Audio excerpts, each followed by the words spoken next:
ছোলা, লঙ্কা আর লঙ্কার গুঁড়ো আর ধনেপাতা।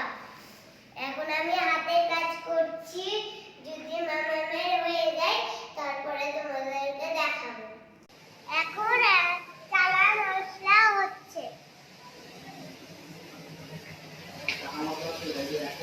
না এখন না, প্রথম দেখাবো। এখন খাচ্ছি আমি। এখন আমার বাবা জল গরম করতে গেছে, জল গরম করা হয়ে গেলে আমরা খেয়ে ঘুমাবো। Good night.